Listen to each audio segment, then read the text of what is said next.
Sean, nice to meet you. I'm Naeem. Thanks you guys for having us. Oh, great. Yeah, absolutely.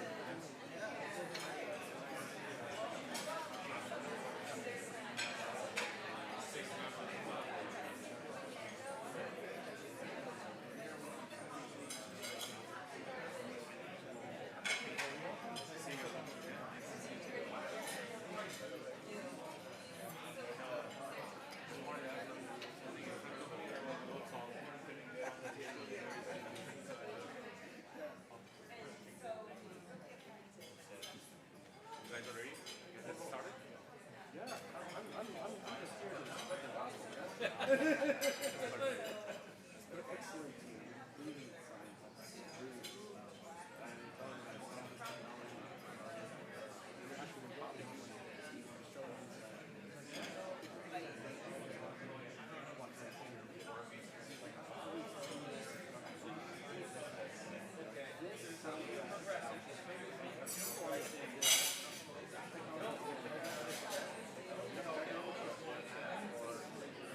I mean, I'm not in this field, but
All right.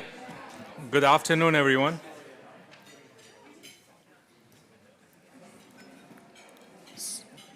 Sorry to disturb your lunch here today. Yes. But I think we should get started. We have some great lineup of speakers, so hopefully they will have good time to talk about this. So good afternoon, everyone, and welcome. I'm Shashank Priya. I'm the VP for Research and Innovation, and it's my great pleasure to welcome you to this symposium. And if I pronounce it correctly, it's ProteXidine, right? Okay. Which is really, and the title is actually ProteXidine, the intersection of science, technology, and skin aging. But I was just told there's like 5 other functions that this can do. So it's only very long title, so I think they just shrunk it, kept only 3 words there. But we're very, very delighted to host this event, and very grateful to see so many of our colleagues and partners and friends here in order to support the technology development and also celebrate this very remarkable scientific achievement. Actually, in my job, every day, almost every day, I get to hear some really great idea. This is probably the best part of my job, that in addition to solving termination orders and stop orders and all that stuff, but I get to meet some really talented people, and they tell me all the great stuff that they are doing. And you learn about so many different things that our faculty are exploring in all different disciplines, which will enable someday what this is doing now, impact the society and impact the people and really help people who need some kind of assistance in order to solve the problem that they are having. And this is just the exciting part of it. Like once you see this, everything else makes sense, that I'm doing all that because this will be possible around it. So today's focus on this, and at this point I was told, don't call it drug, it's actually it's a luxury item. You need to have some money to buy this. But it's a very compelling example of how fundamental research, after some lot of persistent and hard work and a lot of sweat in the lab, can finally lead to some transformative solutions that can be utilized by general audience.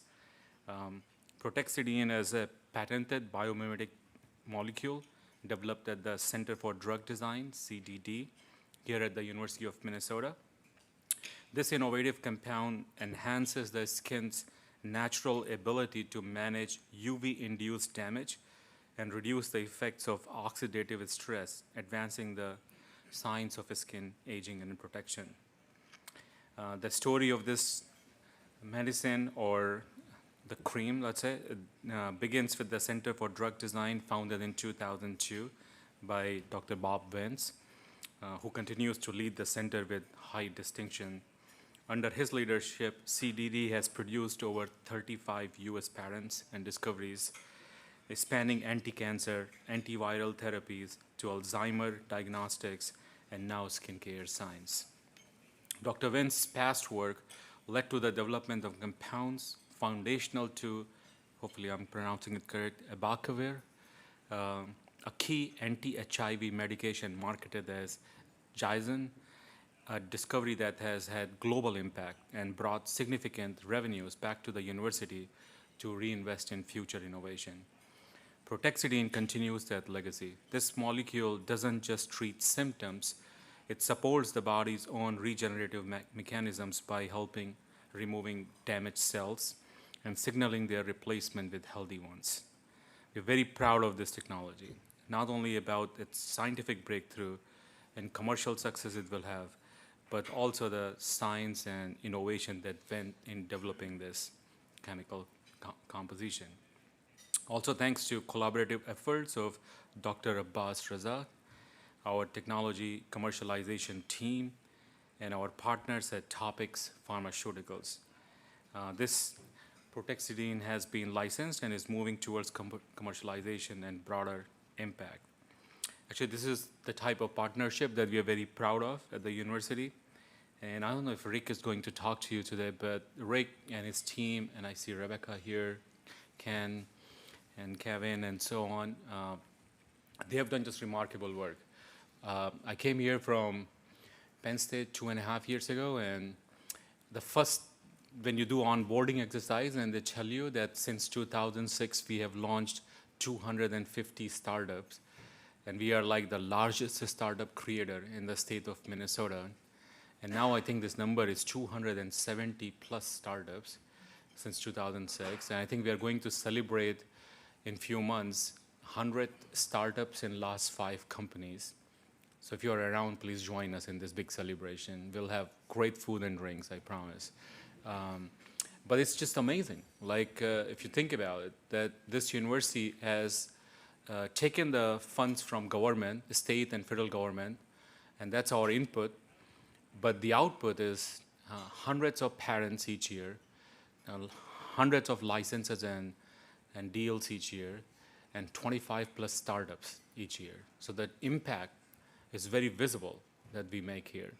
And I think it's all possible because we have quality people who utilize the resources and talent in a very, very effective way. And I think CDD is a very good example of this, that how continuously, year after year, and for decades now, they have provided breakthroughs. And not only leave it at the scientific level where you publish paper and you file patent, but actually find the industry partners, work together with them, solve the questions that they are asking, and ultimately transition it so that they can take it to that places. So this is a great story for University of Minnesota and good example of the culture that we have here. So I'm so proud of this, and thank you for inviting me to come here. And it's my great pleasure now to introduce our visionary scientist, Dr. Bob Vince. He's a distinguished medical chemist, inventor, and one of the most impactful researcher at our university. So please join me in welcoming Dr. Bob Vince.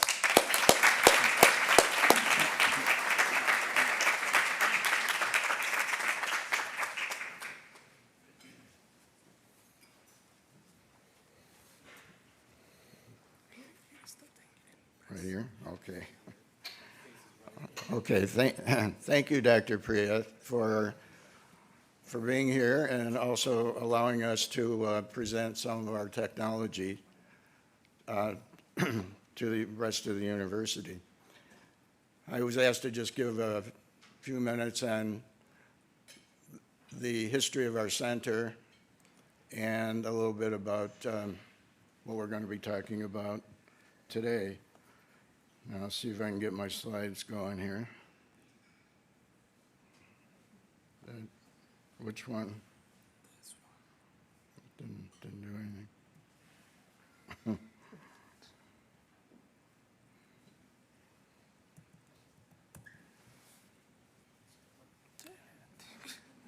little technical. Technical glitch. Difficult. It's on PowerPoint, right? You trying to get to the PowerPoint? It is on. It's on the slideshow. Yeah, let's go. Where's that? Is it this one? Yeah. Is that it? Yeah. This is, That's it? Does it work? Advance? no. Oh, let's try this one more time. And which one? This, right. This is it. No. He's trying to say. Yeah. I Okay. think we're good. Let's try restarting it. Yeah, it's good. Yeah, There you it's go. moving. Either this or this. Keep Or press it. See what it Yeah. is. Yeah. Is that it? Yeah. Okay. Just this one. Okay. Yeah, it's hard for me to see here. Okay, so this is our logo, the capsules. And, okay, a little bit of the history. The Center for Drug Design was founded based on royalties that we received from a former invention, where the university received $600 million in royalties. And part of that came back to the inventor's program. And so it was about 25% of that. So we used that money to start our center and use the royalty money to hopefully develop more drugs and things that would bring in additional royalties and keep our center going. So the university doesn't pay for anything that we do. We pay all of our own salaries. and we get grants for all the research that we do. And when we started, we had about 60 people in our center. I think we have about 50 right now. Went down a little during COVID, and we're building back up again. So let's see what we have here. Actually, the center was suggested to me by the president of the university at the time, Dr. Mark Udall. He was worried that certain administrators were going to try to take this money away from us, and he suggested that we have this center, and we become part of the Academic Health Center, which was a big center at that time and included all of the health sciences, colleges, pharmacy, nursing, dentistry, et cetera. It was, and the senior vice president, Frank Serra, at the time, agreed with that, and so did the vice president for research, Christine Major, was here, and this was all approved by them. So we became part of the Academic Health Center at that point. And this is the drug that we developed. It was called Xiagen, and I think there were about 13 years left on the patent, so we didn't get the full patent life out of it, but during that 13 years, they sold over $8 billion worth of this drug, and our royalty share was $600 million. Okay. We had 8 research groups at the time, et cetera. I'm trying to speed through this a little. And this is something I'm proud of because when President Udall left here, the day that he left, he sent me an email, and I'm kind of proud of that. He says, I'm proud of some things all of us together have accomplished. Nothing brought more personal pride than your landmark achievements in the establishment of the Center for Drug Design. And he said, even as I sojourned down interstate, we'll keep in touch. And he did keep in touch. You know, I can picture him going down, pulling his furniture behind him with his car, going down interstate. Then he left here, he became president of the university in Texas, and then later the California system. And I think he's retired now. The Xiagen royalties, some of the things that were used, Chris Major, who was the vice president at the time, set up 21st Century Graduate Fellowship Endowment that was used throughout the university, McGuire Translational Research Facility. The College of Pharmacy, the dean's budget got $48 million. Department of Medicinal Chemistry, which I was in, we set up graduate fellowships. We used some of the money for infrastructure, and I asked that each faculty member get a $1,000 grant from this. And then Frank Serra set up the Robert Vince Chair Professorship in Medicinal Chemistry for $5 million. I never did take that. I actually gave that to Gunda Georg. So that's where her chair professorship came from. And we used $11 million to establish the Institute of Therapeutic Discovery and Development, which is part of the College of Pharmacy. And then the Office of Technology Commercialization, I don't know how much they used. They had about $200 million to work with. When I came here, there was only one person in that department. His name was Will Fornell, and he worked until he left here in the middle of about 1980s, and then they hired one person to replace him, and then a little later, 2 other people. So all the time that we were working on this project, there were only 3 people in the department, which we called commercial, OTC, Office of Technology Commercialization. So Kay Terry was the person who did most of the negotiations, and then there was a person named John Tinty, and then Tony Strauss. And they were the three people in the department at that time. Okay. I want to talk about the two co-inventors here on ProteXidine. We're going to be talking about ProteXidine.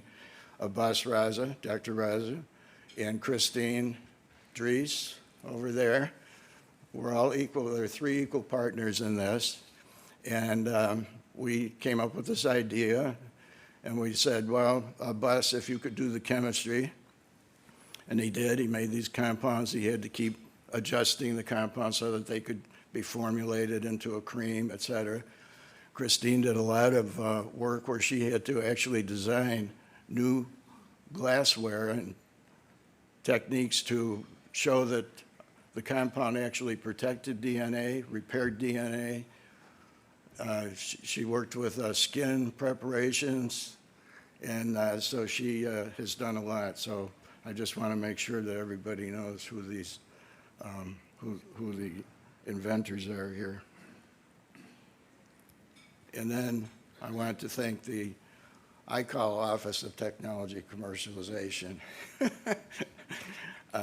Rick Hipp, who's in charge of this group, and the people that have really helped us not only on this, but throughout all of our inventions. Karen Olfish, she does all of our patents, and then Kevin Anderson, who's over here, he's head of the associate director. Rebecca Gerber, she worked with us even on this project a long time ago, and then she got promoted. But she did a lot of the original with licensing and that type of thing. And Ken Karinja, oh, here he is. He's the present person who's been working with Topics Company for our license and the development of this. And Doug France, who is working with us on another project that we hope to have another one of these meetings later in the year, featuring our work on retinal scanning for the determination of early Alzheimer's disease. And that work is done mostly by Dr. Swati Moray, who's here. And there are about 10 clinical studies going on in that research right now.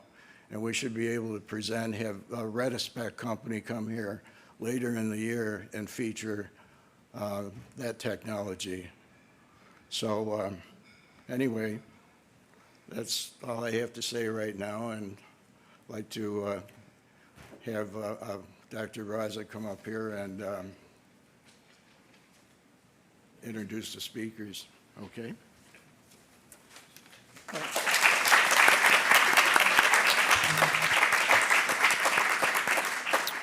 Well, good morning, everyone. I can still say, because it's not afternoon yet, so good morning, everyone. And thanks, Bob, for the brief introduction of our center and our association with the technology commercialization. And that's really great. And we are really lucky to kind of work under that vision every day and try to motivate ourselves looking up to Bob. So that's our motivation there. So thanks, Dr. Priya, for making time to come over and just say a few words about the technology and our center. I appreciate it very much. Thank you. And I'm here to introduce our guests today, and they're distinguished experts in their area. And we have a talk that lined up back to back. So I don't want to kind of intrude in between and separate the speakers separately. Rather, I would just introduce them back to back. Then I would give the podium to the experts here. Well, thanks everyone for coming over and to listen to our story of ProteXidine here. So we are honored and pleased to have two distinguished experts with us today to share their insights on ProteXidine and its launch. And our first speaker is Steve Hernandez, the Senior Vice President of Topics Pharmaceuticals. And he's also the Senior Vice President of Research and Development at Topics Pharmaceuticals. He has been creating and formulating treatment products for dermatologists and consumer skincare for over 35 years. He leads a group of 30 chemists, biochemists, microbiologists, and support staff. He and his group has published regularly in peer-reviewed medical literature journals. His group's latest endeavor is unlocking the power of ProteXidine. And with that, I would like to transition to our next speaker, Dr. Naeem Isa. So we will hear from Dr. Naeem Isa, who is a board-certified dermatologist and the director of clinical research and academics with Forefront Dermatology and practicing in Vienna, Virginia. He has multiple affiliations. I think if you go down this list, it will take me forever to finish this, but I'll try to do my best. And he's also an assistant professor at the University of Miami, Dr. Philip Frost Department of Dermatology and Cutaneous Surgery, and also a clinical assistant professor at the George Washington University School of Medicine and Health Sciences, and also a clinical instructor at the West Virginia School of Osteopathic Medicine. Dr. Isa has received his MD and PhD from Georgetown University School of Medicine in Washington, D.C. He completed his internship in general surgery at Washington Hospital Center. He then completed a postdoctoral research fellowship and dermatology residency at the University of Miami Jackson Memorial Hospital. His PhD is in tumor biology from within the Lombardi Comprehensive Cancer Center at Georgetown University Medical Center with a focus on computational methods for drug discovery. His work is particularly focused on repurposing current FDA-approved drugs for new dermatologic and cancer indications. Dr. Isa's research interests include drug discovery for hair loss, vascular malfunctions such as Sturge-Weber syndrome, and healing of chronic wounds. His major research accomplishments have been the repurposing of the anti-hookworm medication mebendazole as a kinase inhibitor and anti-angiogenic for various malignancies, and the discovery of the first small molecule drug to directly inhibit the JNAQ protein implicated in Sturge-Weber syndrome. Dr. Isa is a nationally and internationally recognized lecturer and has authored over 50 peer-reviewed publications and 2 textbooks chapters across various disciplines within dermatology and drug discovery. He has received research funding support from the Sturge-Weber Foundation, Dermatology Foundation, and the University of Miami Scientific Advisory Committee. He's also an inventor of a patent on CBD nanoparticles combined with minoxidil for hair regrowth, and a pending patent on a novel anesthetic combination for ambulatory skin surgeries designed to reduce the need for epinephrine. We are excited to have both of them here today, and please join me in welcoming Steve and Dr. Isa. And we have a Q&A session in the end, and if you would like to save your questions for the end, and we will have a mic that will go around, and it will be easy. I think Dr. Isa and Steve will be happy to take those questions for you at the end of the talk. With that, I would like to introduce Steve. All yours.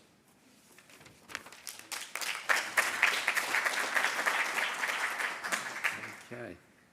See if I can advance the slide.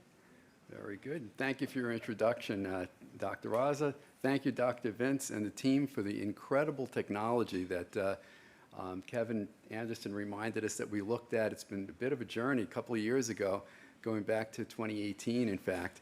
And I really can't overstate the amazing impact that this technology has had in the dermatology world, even as we continue to roll it out.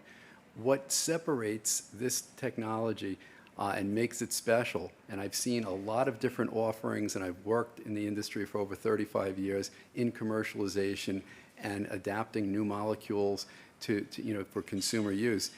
What strikes me as a chemist is the absolute elegance of how the molecule was put together, how it was just stripped down to essence. Every piece of it is functional, and it does so many things, while so many competitive groups were having a lot of problems and really, just getting tied up in not seeing through and seeing the concept, and focusing on what was important. And it really strikes me as a chemist when the smoke clears to look at the molecule and look at what it does and say, well, that's vision that brought it there. So I'm very honored to speak before this group. A little bit about Topics Pharmaceuticals. Topics Pharmaceuticals is a company that's been around for about 40 years. What we do is we formulate for the dermatologist. That's our primary mission. We formulate drugs, office use products, medicines that the physician would only use in the office for primary treatment, as well as over-the-counter and also consumer products. We also have a division that contract manufactures. So when I said I've seen a lot of things, I've seen a lot of things. On the contract manufacturing side, we've produced thousands of formulas for other companies. We're vertically integrated completely, so we actually do the formulation for them. We'll work with concepts that they have, put together the formula, and then we'll do all the testing and all the required registrations, all that type of thing, safety testing, and then they would launch it. I was at the American Academy of Dermatology a couple of months ago, and with Dr. Raza, as I walk around the convention floor, I see a lot of companies whose products we've actually formulated for them. So, and we do that quietly under non-disclosure agreements in the background. So Topics is out there more than you might think.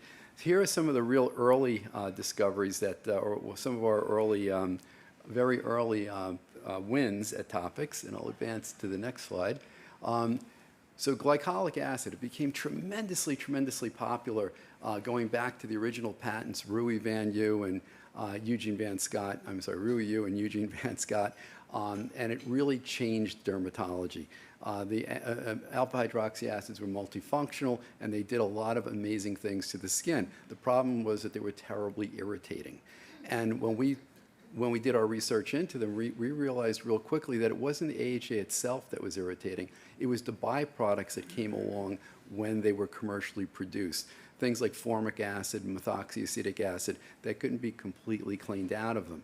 So we took this cosmetic concept up to drug standards, which is what Topics does, and provided a very clean molecule, a very clean source of it, formulated with that. And what was amazing was I got one of the best compliments of my career.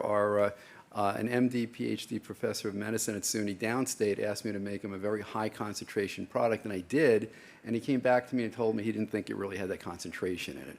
So I said, well, why would you say that? And he says, because I don't see any redness, there's no irritation, there's no real evidence that it's there.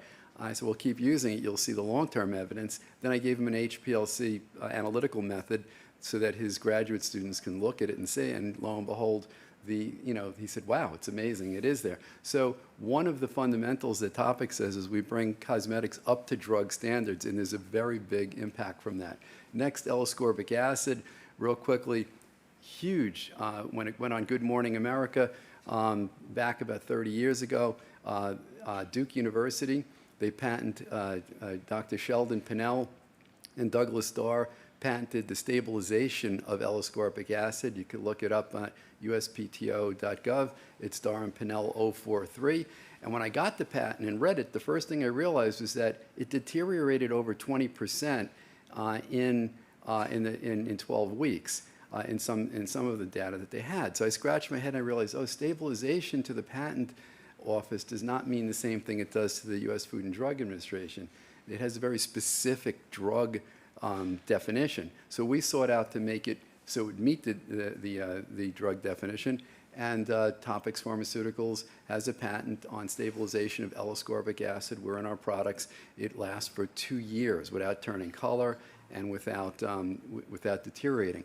Next, antioxidants. We took a look real quickly at what was going on. A lot of buzz in antioxidants and how amazing they were, but we noticed that in the cosmetics world, they were using green tea extract. The extract has very little of the active ingredient that you actually see in the medical literature. So what we did was we actually worked with the concentrated polyphenol isolate at the levels that you saw in the medical literature, and we were able to get amazing results in terms of redness, anti-irritancy, and all the benefits that were published.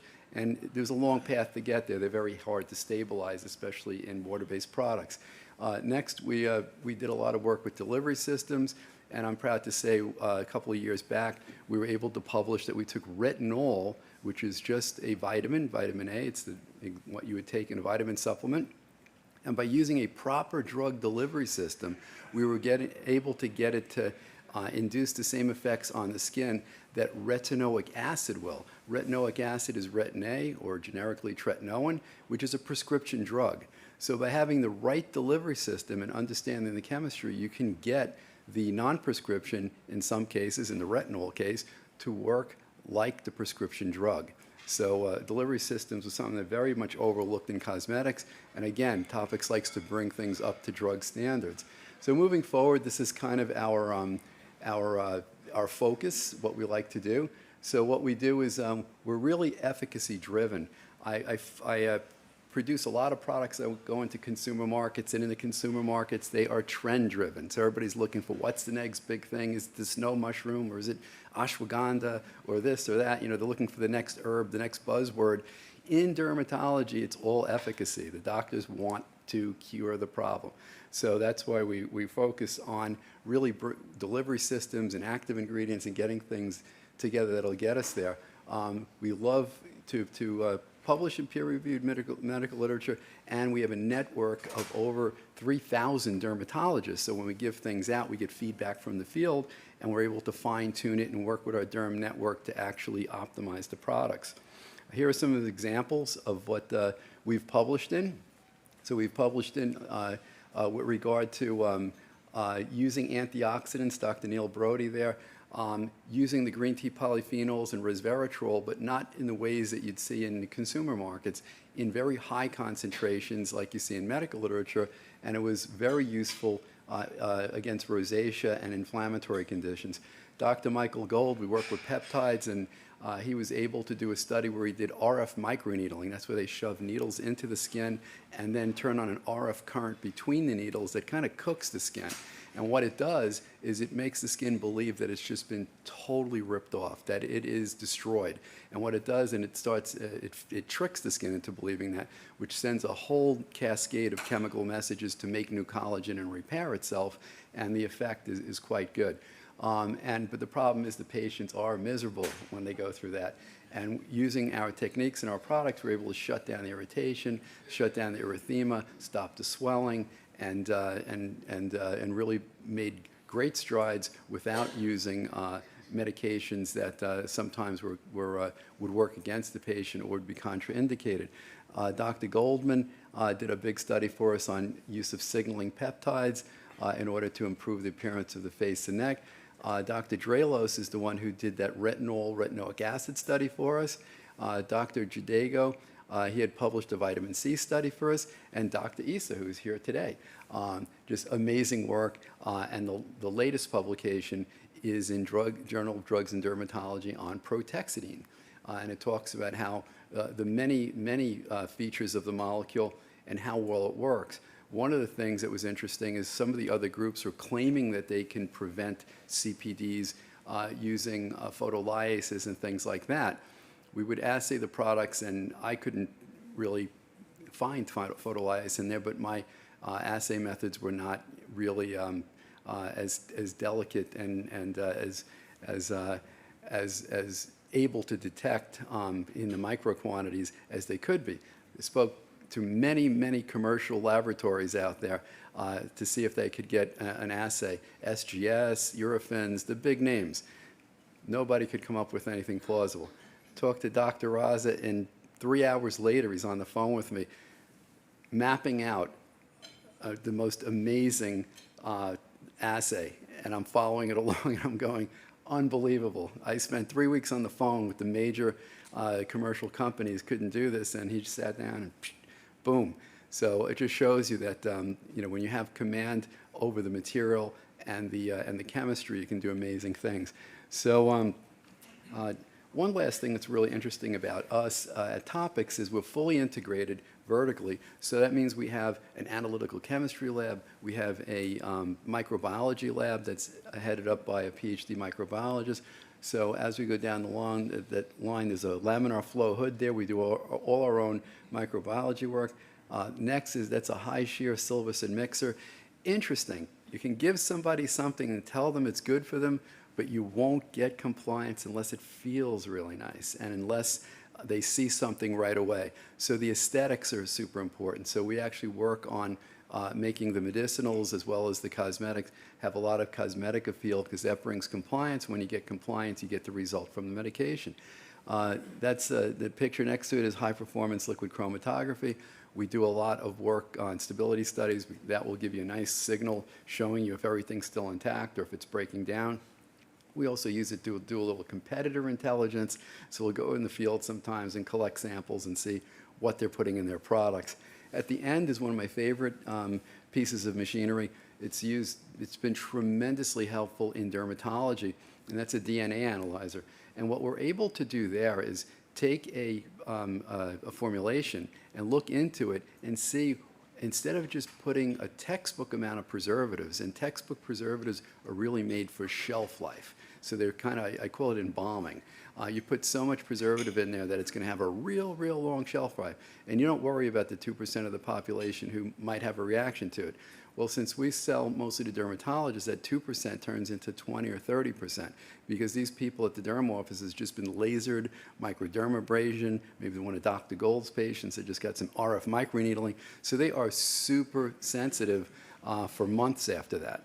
And so what we're able to do is check the formulations we make, see what actually is able to grow in them in terms of microbes, and then strategically target only those microbes. Sometimes we can come out successfully passing all the government testing with 10 times less preservative than you would find in a standard textbook. And that's tremendously helpful in dermatology and some other special markets like infants. Infants have a different surface area to body mass ratio to their skin, and they can also become very sensitized very easily. So, and also in the geriatric market, the elderly don't clear medications from the skin, and they tend to build up. So, as well as preservatives. So we're able to use, all of these to really focus on formulating specifically for the derm community, and then when you take those products out of the dermatology community, they've already been optimized for the general public. And we've seen that when we do a lot of work over in Asia, China, Japan, Korea, very sensitive skin populations, and they don't have problems with our product because they've already been optimized for sensitive skin. So just a pleasure to be working with ProteXidine. The early feedback is amazing, and one of the early challenges we had with some of the internal people were concerned about the chemistry. It's a long explanation, cyclopyrimidine dimers and all that stuff. And I remember the first time I presented it to Dr. Issa, I was about 3 sentences into my explanation over the biopsy when he just said, "Stop, stop. Let me ask you a question. Did your product do that?"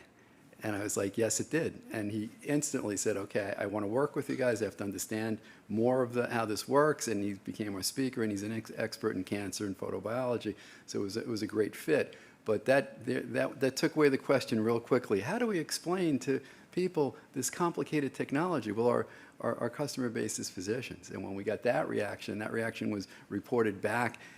We knew we had to get behind ProteXidine in an even bigger way. And as we move forward, we just got approval to sell in China, and the US and everything has been really moving well. So I'm just super thankful. This is the type of product that has two functions. One is as a cosmetic, and then the other, and you'll see some wrinkle reduction pictures and some interesting collagen stimulation pictures.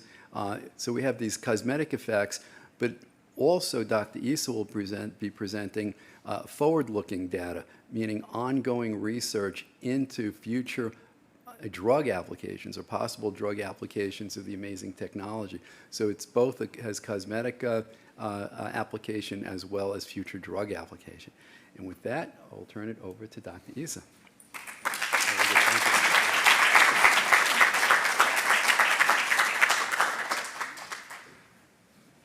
Well, thanks for having me, and great, Steve. You know, Steve is a visionary. For those of you who haven't had a chance to meet him, like, he really was at the helm of topics, you know, developing, you know, the R&D and the vision for all of this. So if you get a chance to talk to him, he's an excellent person to meet. So again, my name is Naeem. It's a real pleasure to be here and to speak to all of you in the middle of your day on a Thursday, right? I made it this far, so before the the carbs kick in and the sleepiness, right? I'll just tell you that there's one theme, as you've seen here, especially at the University of Minnesota, with Dr. Bob Vince, with Dr. Raza, Dr. Swati, so on and so forth, is that here you are, I would say, in a mecca of like academia and vision and science. Each one of you in this room right now is working on something potentially remarkable, all right? And really truly believe in your science. And in order to get past to the next level in whatever you're working on, you have to sell your science. You got to understand your science in the complex way, but also for dummies, all right? And so the thing is, if you're able to explain your science in literally 60 seconds or less and why it's important, you win the game. So that's just one nugget from my personal experience in struggling for nearly 2 decades of trying to explain. I did a lot of computational work, drug repurposing, trying to say I have an algorithm to give you this, that, and the other thing. And people would say, who cares, right? So who cares about your science, right? Everyone around you here does care, but how does the outside world care, right? And how can you translate that for something that patients will care about, so the academic institutions will care about, and ultimately for yourselves and humanity, all right? So just keep that in mind, as we move on to ProteXidine, because ProteXidine is really quite a remarkable feat for something that may seem complex, but once you see how simple it is and how you can communicate that, the world's your oyster, right? So on that note, I'm happy to be here to talk to you about ProteXidine. Here are my disclosures. I talk with a number of pharmaceutical companies and am on their advisory boards, including topics. But let's start with the basics, right? So, has anyone here experienced sunlight? Right, you're humans, you live on planet Earth, right? This is how we live, breathe, plants photosynthesize, all that stuff. Sun, while it gives life, can also be dangerous, all right? And from the dermatologic perspective, the sun is not your friend most of the time. Other times it's great, but most of the time it's not your friend. So if you look at the electromagnetic spectrum, thinking back to Physics 101, right, you can break down the electromagnetic spectrum to a couple of major sections, but 3 which we really care about in the dermatologic world. You have the ultraviolet spectrum, right? You have UVC, which is blocked by the ozone layer. You have ultraviolet B, which could cause skin cancer, ultraviolet A as well. Then you have your visible spectrum and infrared spectrum. Focusing on ultraviolet, you get a couple of different skin conditions. So actinic damage means sun damage, and that gives rise to the precancers. For those of you who have had a lot of sun damage throughout the years, putting on that banana boat, tanning oil, right? Putting on that iodine, sitting and baking. If you rub your hands across your forehead, you feel some gritty sensations. Those are the precancers. That's from ultraviolet light, right? And if you feel that, go to the dermatologist. Number 1. Number 2, you can also have skin cancers as well as the photodermatoses. So photodermatoses means that you have these autoimmune kind of components. So lupus can be exacerbated from that, or polymorphous light eruption, so on and so forth. Then you move to the visible spectrum, right? So this is interesting. So the Roy G. Biv, right? This is your rainbow. This is the visible light that the colors. If you don't protect from that, actually, you can get discoloration as well as skin disease. And a lot of the photoprotective options that we have out here are just mostly focused on ultraviolet protection. They say broad spectrum sunscreen or SPF or what have you. That's only a part of the spectrum. So you have the visible light that's still doing damage. So we need to protect with tint, for example. So you have iron oxide and what have you. That helps with these other discolorations and other skin conditions. And for infrared light, we're still figuring out what that does in the skin. And just a quick note on blue light, there's always these TikTok trends, right? You see on YouTube or whatever, Instagram, that, you have to protect from blue light. Guess what? There's no evidence for blue light actually, causing damage to date. So how does ultraviolet light specifically, cause damage? You have different wavelengths of light, and without getting too nitty-gritty into the physics part, is that different wavelengths penetrate to different aspects of the skin. Ultraviolet light can go deeper in the skin. Ultraviolet B can go a little bit more superficial. But what happens is that these are both damaging, and if you go deeper, you're affecting skin collagen and elastin. This is your framework, right, of the structure of the skin. That gives you beauty, gives you tautness, right? But then you also have a little bit further up, when you get to the epidermal layer, you have some melanocytes that give you color. That's where you get your pigmentation changes or pigmentary disorders, darkness, lightness, and what have you. You also have oxygen in there, so you can generate reactive oxygen species. These are the electrons hanging out on the oxygen that go and damage your organelles, lipid membranes, so on and so forth. And that causes a cascade of reactions. And then you can also have generation of what's called the CPDs. These are your nucleotide dimers that cause errors and mutations as part of repair, leading to skin cancers. Here's an example of ultraviolet light getting in and causing a chain reaction with your reactive oxygen species. You create one ROS, you make others from that, you have a cascading effect, so on and so forth. No, you see how it says SPF at the top there, that an SPF or sun protective factor can absorb approximately 92 to 98%. So have you guys seen the word SPF? All right. Just a shout out from the folks in the room here. How much SPF is recommended by a dermatologist, do you think? Any number that you may see on the bottles.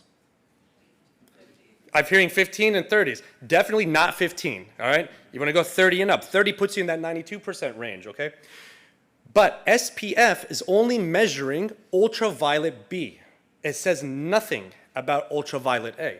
So if you're focusing on sunscreen that does not say broad spectrum, you're focusing on UVB. And as we just said, if I go one slide before, UVA, right, it goes everywhere, all right? It does a lot of other damage that you're not protecting against. Furthermore, even if you have a broad spectrum sunscreen, you see that you're not getting 100% coverage, all right? So by having less than 100% coverage, these rays will go and cause reactive oxygen species, the dimers, and so on and so forth, all right? So you may think that you're protecting, 100%, even if you're slathering every 30 minutes, all right? But we're still not, because we're not getting 100% coverage all the way. And this is an example of a bad sunburn, all right? Now, it's pretty terrible. It hurts, it stings, and the statistics go that one bad blistering sunburn can increase your risk of the most common skin cancer called a basal cell carcinoma by 1,000-fold. So for all of you who either have teenagers or were a teenager who had a bad blistering sunburn, you're at risk 1,000-fold. It's almost like being in a tanning bed for melanoma, okay? This is, so again, public service announcement, right? And so even if you protect it, remember, we talked about SPF, right? You can spend more time in the sun because of the SPF. You can be at the beach and what have you. But you don't necessarily have to feel the burn in order to get the damage. That's the point. So understanding that understands the need for other photoprotective measures and repair measures, and hopefully having that as an over-the-counter rather than a need for a prescription and going through the FDA. And that's exactly what ProteXidine does, which we'll get into the science momentarily. This is my favorite image that I show patients. This was not only featured in the New England Journal of Medicine, but this was also shown in Time magazine, I think about like 5 years ago or so. This is a patient, Caucasian, trucker, who was on the road for 28 years, did not protect the left side of the face, all right? Clearly, this is not fake, this is not Photoshop. This individual literally aged the left side of their face because the window does not protect you from ultraviolet rays, right, and so on and so forth.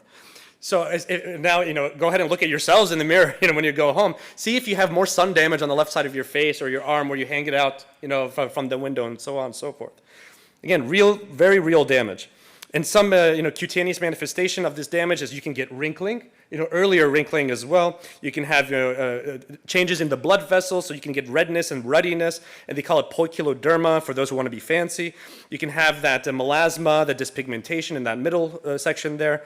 You can see the more melasma on different skin types, and again, more perioral rhytids or grooves and what have you, collagen disorders, etc. So, for all of you who are scientists in this room, all right, so it sounds great, how do you make sense of how do you want to protect against the sun damage? My background, I was a computational chemist or pharmacologist. Things had to fit in boxes for me. Medicine has to fit in a box for me. No pun intended, like to get it in a box, right? The way to think, right? So I was a programmer, things had to, fit in an algorithm. First, we talked about protecting ultraviolet A and ultraviolet B. So you have your filters, and there's all sorts of filters out there. We're talking about we're talking about zinc oxide, titanium oxide. You can also have those in Europe that can also use like fern extracts and natural supplements, so on and so forth. Then we talked about the visible light, right? And this is where you have your tint and your iron oxide to block that color spectrum to help with pigmentation. Great, you can put these in there together, fine. Then, remember the reactive oxygen species. You want to protect against that cascade of oxygen and the electron damage. Great, you can add some antioxidants there. Then, let's say that you go through all of that and then you still have damage, right? And you're making this DNA damage. So you want to repair that. So you can add DNA repair enzymes to that. And there are some products out there that contain DNA repair enzymes, but they have some challenges as well because they're enzymes. Like good luck manufacturing a well-folded protein in the right states with good manufacturing protocol and then shipping it, putting it on the shelf, and getting it into people's hands, right? That is the supply chain problem there. And furthermore, you can think about add-ons. You can have anti-aging ingredients such as a retinol. You can add some exosomes, which is the buzzword, but it's not regulated at all, so be careful, with what you're getting. And then you have growth factors, hyaluronic acid, so on and so forth. So you can cook with this, all right? There's different ways of cooking with this. Talking about the reactive oxygen species and antioxidants, right? So you have some naturally occurring antioxidants, in your skin, in your body. You have enzymes such as superoxide dismutase that takes superoxide. Then you also have catalase, which takes away the hydrogen peroxide that is damaging to membranes. And so when you have ultraviolet radiation, you can deplete these enzymes. That's what's called oxidative stress, and leads to all these, conditions that you all are studying. How can you counteract that specific part?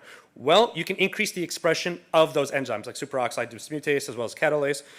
Some antioxidants in of themselves, such as coenzyme 10, all right, CoQ10, which is affecting the respiratory chain of the mitochondria, that can also increase the expression as well, for those who didn't know that.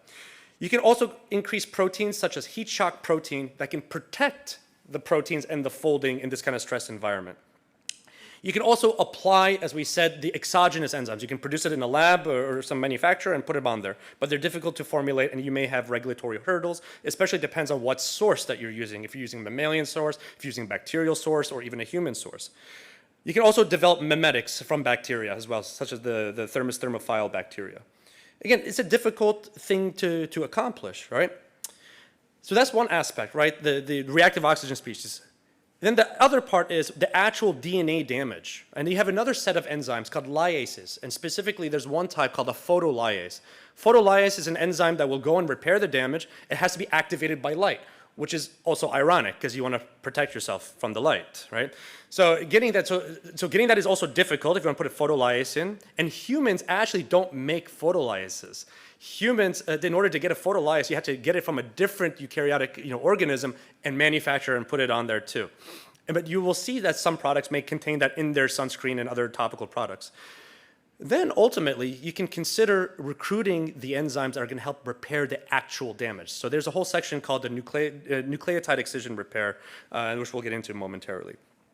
Here are some examples of DNA repair enzymes. We talked about photolyase. You also have UV endonuclease. You have OGG1, T4 endonuclease 5. These are some of the brand names that are, or trademark names, I should say, as well as their sources, such as plankton extract, micrococcus, and so on and so forth. This is all there is on the market right now. It's a very limited space, right? And then you can't actually, it's hard to find out, as Steve was saying, how much is actually in the product. There is no regulation, so you don't even know what you're getting. So the major unmet need right now in photoprotection is novel molecules that can reliably promote antioxidation as well as DNA repair, and to do this in the presence as well as the absence of UV light. Because you want to put something on at nighttime, for example, and still get the same type of effect.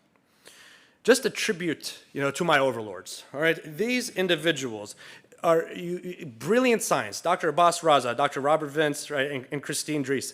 These inventors really put in the sweat equity into this. They've really developed this technology, and I can't do as much service, to this remarkable invention. So please, thank them for their work, because this is truly a milestone, not just in dermatology and in cosmeceutical space, but in medicine, period.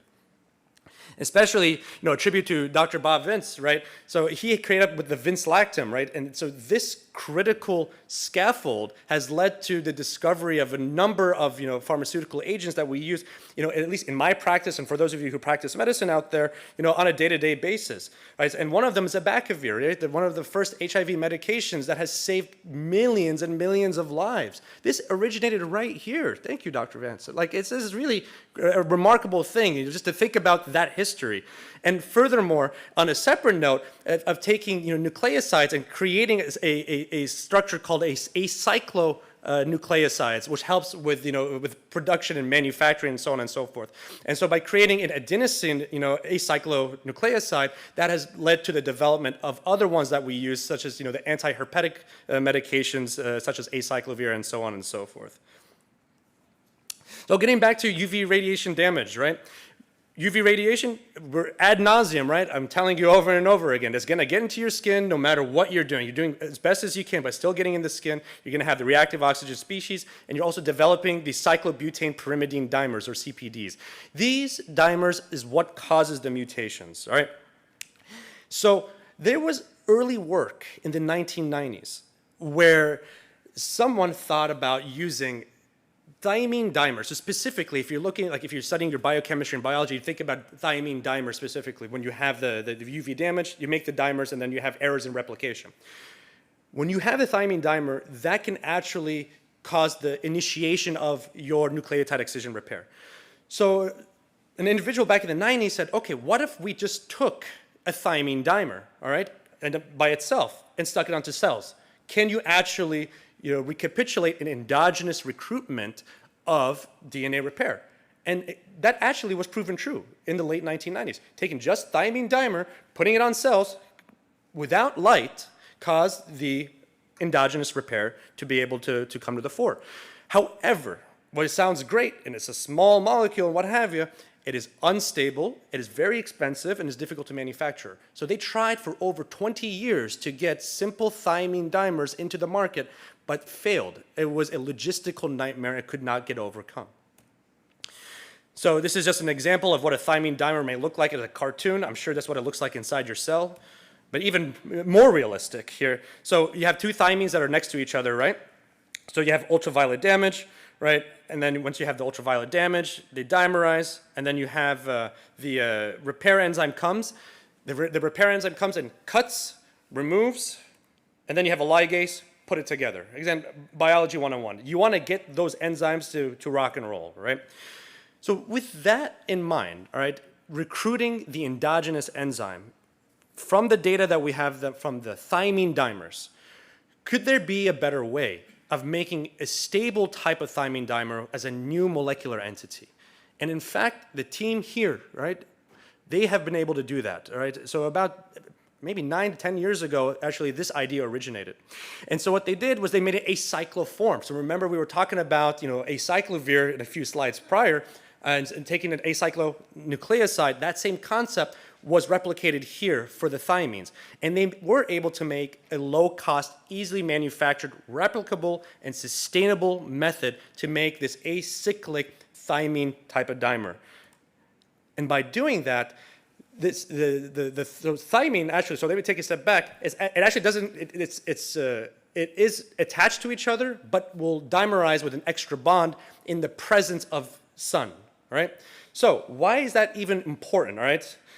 The idea is that you want something to protect your own DNA. So this structure, if we go back here, this ProteXidine structure, acyclothymidine dinucleoside, you're never going to remember that latter part in there, so call it ProteXidine, all right? So ProteXidine, without without ProteXidine, you will have UV damage leading to a thiamine dimer, right? So this is a schematic of that experiment that actually Christine helped to develop. But when you put ProteXidine, it takes that sunlight and dimerizes and makes that extra bond itself, kind of like a protectant, for your own DNA.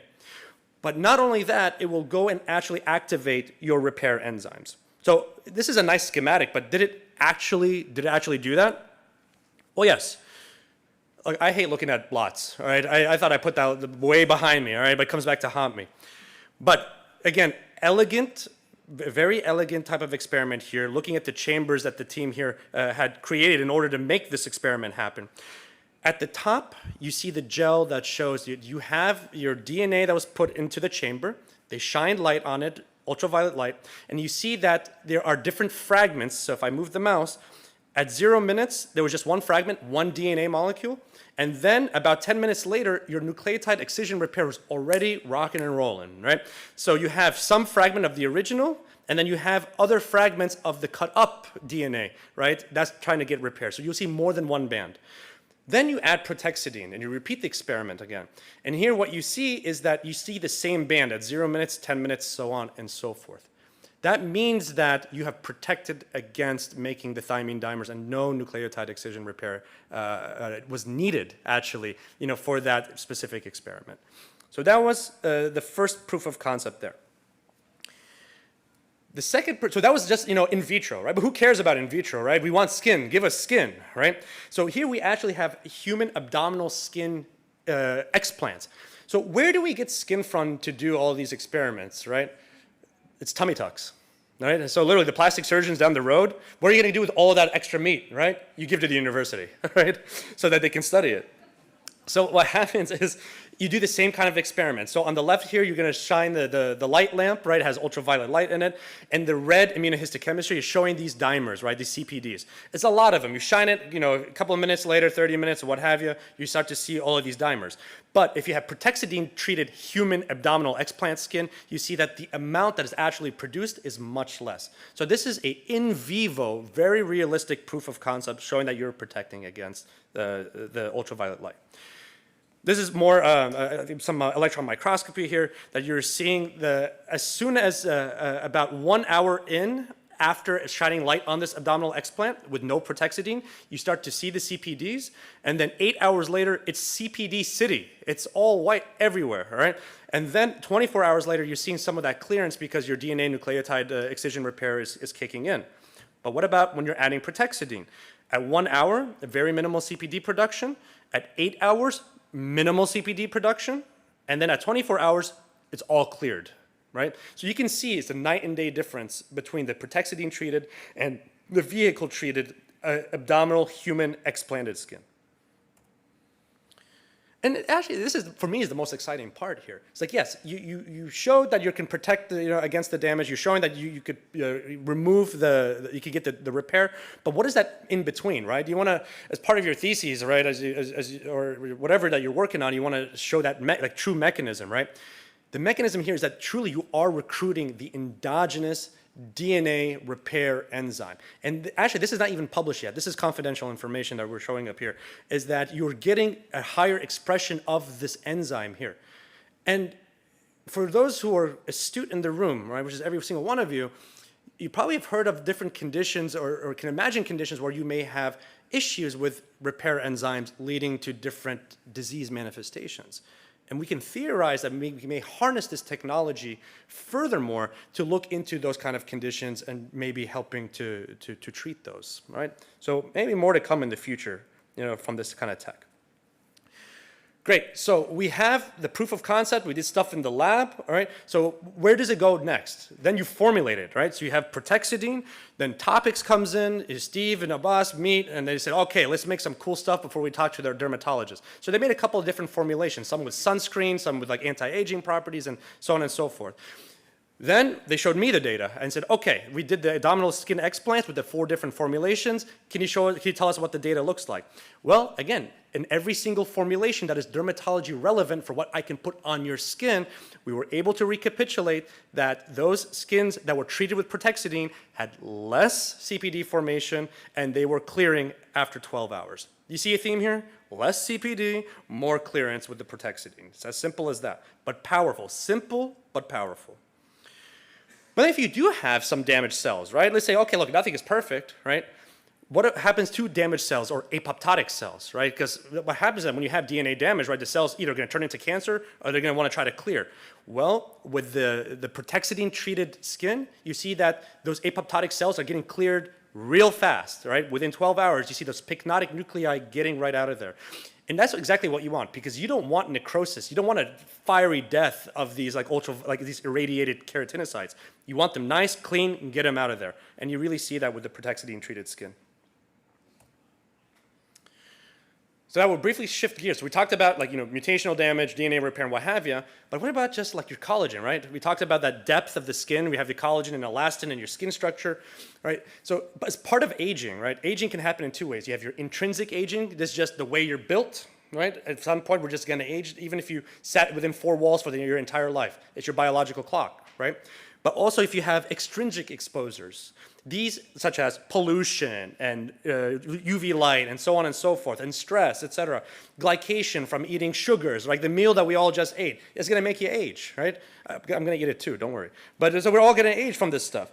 So can we combat these changes specifically even deeper in the skin with collagen and elastin? So what does that look when you have ultraviolet damage onto skin? All right, this is, again, human abdominal explanted skin. This is normal skin on the left here, showing what's called a basket weave pattern. Things are nice and tidy and layered on top of each other. Gorgeous. Then you show them some light. Everything is disarrayed. Your collagen is not really nicely layered. Everything's in disarray. You can see some weird elastin on the bottom here in yellow, and then you can see the keratinocytes kind of acting up in the red at the top there. But if you give ProteXidine and you shine the light as well, you're going to have the recapitulation of that basket weave pattern. You still have that collagen and elastin structure. So this is showing you a different part of what the molecule does. So not only the reactive oxygen species and the DNA damage and what have you, you also are helping with the collagen and the structure from below. So it's a 1-2 punch. We actually did a podcast on these results in the Journal of Drug and Dermatology. And who doesn't love a good podcast, right? We actually, when we published this paper, first of all, nobody reads anymore, right? Like you have like a million journals. Which one are you going to read, so on and so forth? Especially like with my colleagues in the dermatology space. You want something to really hit and gather attention. When we did this podcast, right? It's a 5-minute podcast, and anybody can listen to it. The predicted measure, for those of you who do social media at all, was about 400 views for the first 30 days, and for the entire year was expected 800 views. Within the first month, we got over 1,100 views, over 175% as expected. The need for something like this is out there. Every single person is interested. I'm sure you are interested for yourselves or for a loved one. And this is why this technology is important. And not only is the technology is important, it's also safe, right? Won't bog you down with different safety profile assays, but the topic specifically has helped to do a lot of these safety profile tests, so on and so forth. And you can see there's a number of tests. It went through the battery before we got out there. Something that is necessary, but they pass all of the marks, and that's why it's on the market right now. So how does it look, all right? So we talk the talk, does it walk the walk? And indeed it does.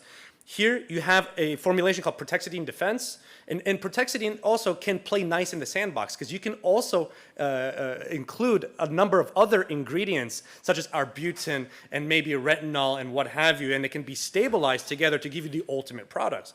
So here you can see the periocular rhytids or wrinkles around the eyes, and so you can see that at baseline and what happens after that. All right, this is 12-week data. Imagine, you didn't do any Botox, right? You didn't do microneedling, you didn't do any fractional laser. You gave a topical, right? Consistent topical in the morning and in the evening, and you're able to reverse that damage. I have never seen such a product in my career. These are some side-by-side pictures, right? 12-week data. 3 months is nothing. It's a quarter of the year, right? And it's cheaper than Botox. What about on the nose? You can see damage and telangiectasias on the nose in this patient. Baseline, 12 weeks later. Again, not Photoshop. Obviously, you can Photoshop everything, but not allowed. So here you can see a side-by-side picture. Skin even looks less red than before, and smoother and so on and so forth. I really like this one, actually. It's probably my favorite one here. So this is a patient who has we consider skin of color, especially so Asian patients, while they can have Caucasian-looking skin, they're actually called a skin type 3, and so they are considered skin of color. And you can see the melasma, at the top and the rhytids and so on and so forth. And you can see over time, sorry, it didn't include the weeks, but it's week 0, week 4, and week 12. And you can see over time, on the left side here, this is the baseline. You can even see like these, these marks right here. This hyperpigmentary marks and melasma start to melt away and you get smoother skin. So according to the clinical trials, 100% of patients showed improvement in fine lines and wrinkles, 90% showed improvement in hyperpigmentation, and 87% showed improvement in skin tone. All of the major markers when you're looking into the cosmeceutical space. So what does the data currently suggest for ProteXidine? It prevents most of the dimers from forming. It also repairs and clears the CPDs that do form faster than if you didn't have it. It also prevents damaged cells, as we've shown, and also clears them, right? Those pycnotic cells, get them out quickly so they don't die a fiery death. And also maintains your collagen structure and your density and helps to build that up. Here's another formulation, right? So that one was called ProteXidine Defense, and I believe that's the one that's in your little packets there, so you can go ahead and try.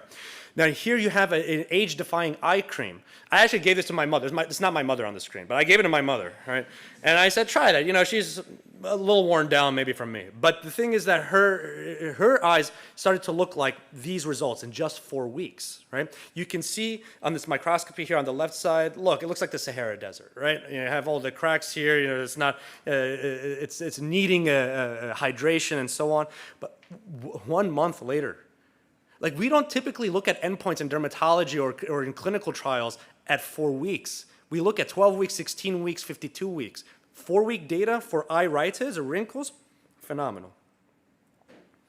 This is the age-defying cream, all right? It's out there, get your hands on it. If you don't have a dermatologist, get one and ask them for it. This is the discoloration defense. This is what it looks like. This is the one that's in your packets. And some of the advertising materials by our friends at Topics.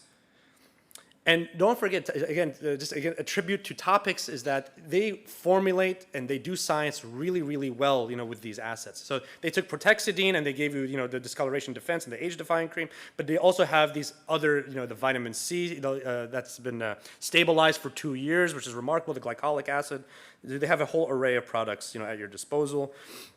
And then this is how the cream works for discoloration defense, for protecting the defense. Again, very elegant. He showed you that device, you know, for that formulation. If it's an ugly thing, you're not going to put it on your skin, right? Let's be real. Like, you're not going to put something that doesn't feel nice, is not elegant. This feels really nice, especially for someone like me. Look, I'm hairy. All right, I put this thing, that's not on my face, I put it on my hands to protect, and on my beard, and so on and so forth. And it works, it applies just great. And on that note, ladies and gentlemen, thank you for listening to my ramblings, and I am happy to take any questions that you may have. And thank you all for inviting me to this talk. All right? Wonderful.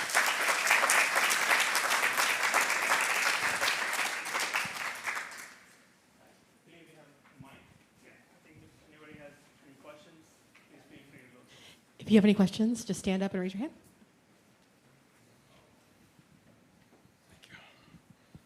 Hello, thank you for the wonderful talk. I just have one question about your in vitro studies.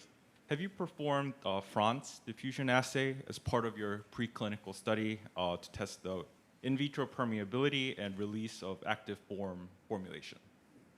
Yes, we have. And as a matter of fact, a lot of that work was done here at the university. okay. So yes, we have. And a lot of that work was done here at the university.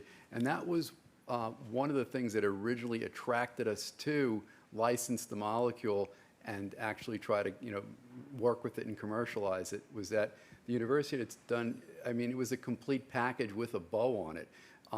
They had invented the molecule, had done some safety studies, some proof of concept. So when we came out and looked at it, we said, we can work with this. So good question. Okay, thank you. Does this product work on age spots? I got some here if you want to try it. If you're talking about the stuck-on ones, that's a different one. But if you have like things that are just pigmentary, yes. Happy to look at it later. Yeah,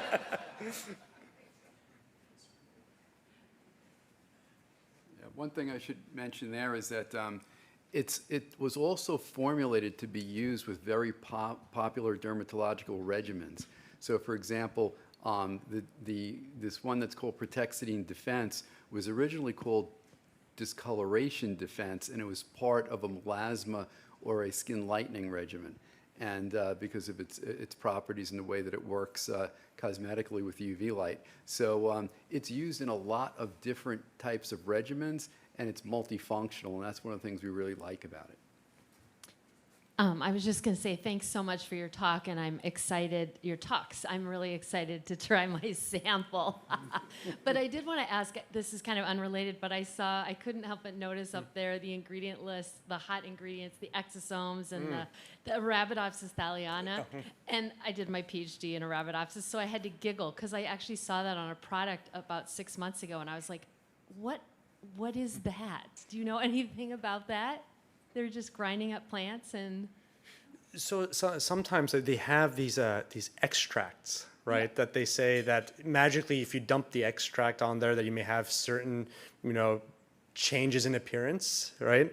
And a lot of it is hocus pocus. But it's completely unregulated. I mean, it's, completely, because yeah. it's in this case, it's in the cosmeceutical space, right? Okay. If they start to say that you have X, Y, and Z molecule that's going to alter the structure and function of some component of your cells, you put yourself in the pharmaceutical drug world, all right? And then that has a whole nother slew of regulatory hurdles and questions as well. So it's an interesting question that begs a lot of research. Yeah, how do consumers protect themselves? I mean, obviously there's a lot that could go wrong, right? So be careful of TikTok is what I tell people. And I'm not even kidding, because actually it's one of the most difficult things I have to deal with as part of my practice. Because people say, oh, this X, Y, and Z ingredient in this must be great, et cetera. And you perpetuate myths, right? And non-understanding of, actually what the regulatory landscape actually means. Well, luckily I'm too old for TikTok. Your kids. Thank you for the question. That was great.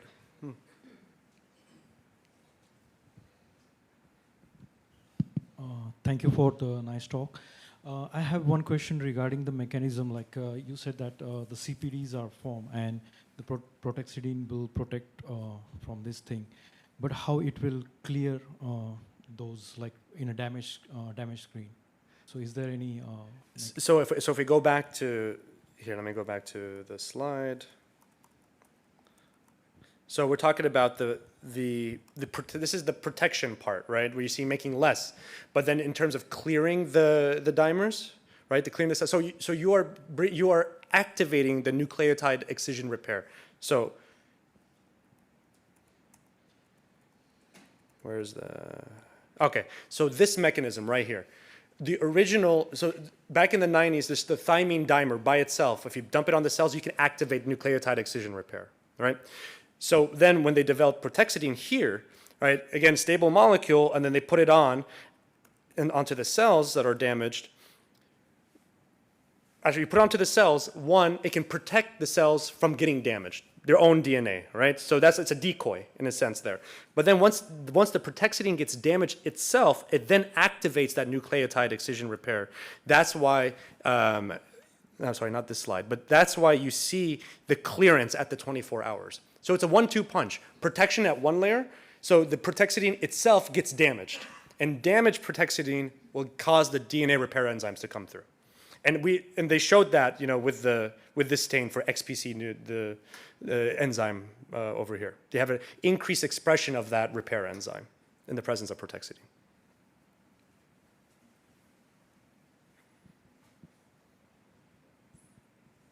Has this been formulated into any sunscreens? And if so, have you seen the improved results with SPF testing?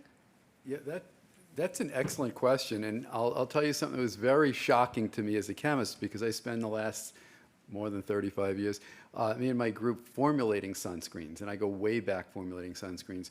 And like Dr. Issa was saying before, when we did the early testing on it, we tested ProteXidine in many different vehicles. 2 were sunscreens, so we had a regular sunscreen. Yes, this study here, we had a regular sunscreen and a tinted sunscreen. Then we had an anti-aging cream and another type of moisturizer. And I expected as a chemist that most of the CPDs would probably be prevented in the sunscreens. And I wanted to see the additional effect that ProteXidine has. And I was shocked when I looked at it and I realized, wow, the sunscreen itself doesn't have less CPDs than the moisturizer.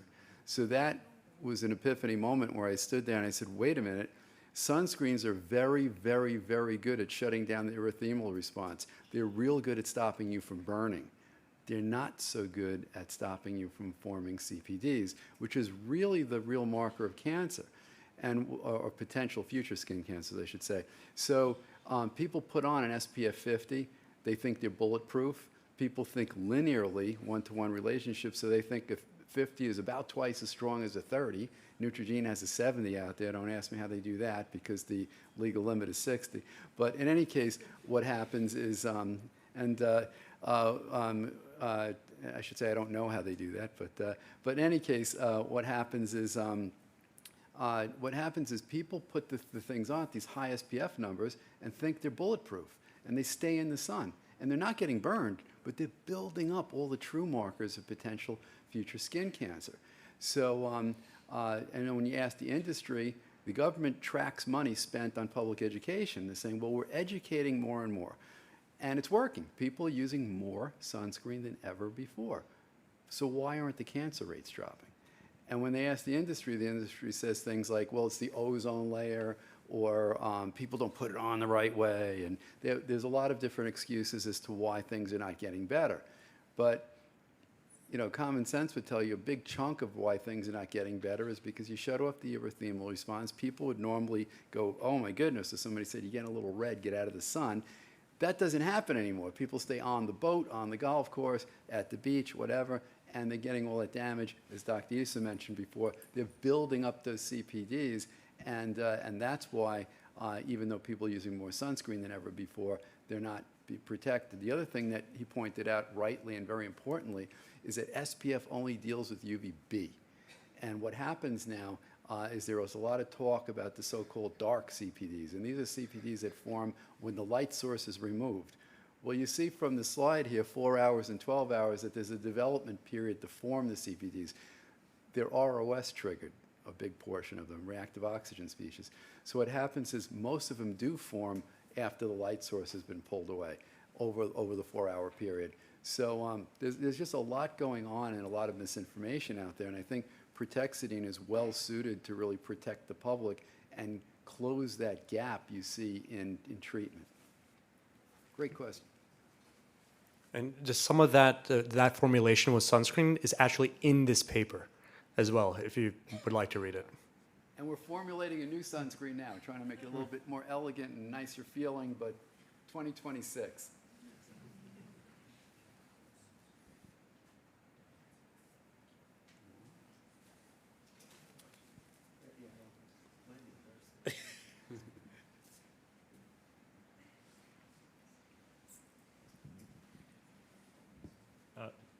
That was a very good talk. My PhD was in DNA damage repair, so that was very exciting to see some biology from back in the day.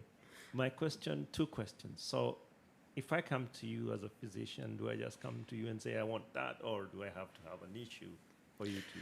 You can come, so anybody can go to the dermatologist just to even discuss skincare, period. You know, they're like, I want to know what are the basics of what I should do to protect my skin. Right? You don't necessarily have to have a problem in order to see a dermatologist. We welcome you anyway, right? So just to even get the basics of, you know, sun protection. Now, if let's say you've heard about this product, you can't right now go and buy it yourself online. It is dispensed at the dermatologist or at a doctor's office. And so the dermatologists have to know, you know, about this. This is why we're doing this and informing, so that they know to talk to you as the patient that there's this technology that can do pretty much everything you needed to protect yourself from the sun. And what's the application rate? The application like twice per day? Yeah. But sometimes I even tell people once a day is still better than nothing. You know, like people forget. We get lazy too. So.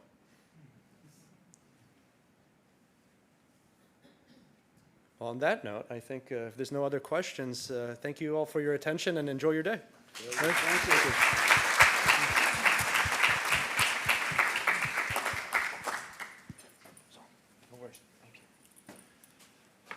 Thank you very much for sharing the story and the success. Those of you that don't know me, I'm Kevin Anderson. I work in the tech commercialization office, and I actually had the pleasure of negotiating and signing this license. And I figured I'd just give you just a quick flavor of the timing of this and how long an invention takes to actually get to the market. This technology was disclosed to our office in 2012. So it was June 6th of 2012. We filed a provisional patent on this. We haven't issued patent, obviously, on this technology. The first call was with Steve Hernandez, Abbas, and Bob and myself on, what was the date? November 2nd of 2018. So they came up to visit us on Valentine's Day of 2019. I think it was like 20 below. We were walking in the tunnels all around. We negotiated and executed the license on February 4th of 2020. So from February 4th, 2020 to 2024, 2025, the product, that development time. So 5 years, a little over 5 years to get to a product. So if you think about this, 12 years from the disclosure to a product is what this took. So quite a long journey. And throughout this, Bob and Abbas were awesome partners because we would go back and forth. And actually, this started with Rebecca. She was the first licensing officer on this technology. And as Bob said, she got promoted, so she passed it to me. And then I took it from there. So, but they had done a ton of work, and Abbas in particular, he went from knowing really nobody in the industry to now being seen as one of the key people in the industry. And it was through his efforts, really, of going to conferences, meeting people. We talked to everybody.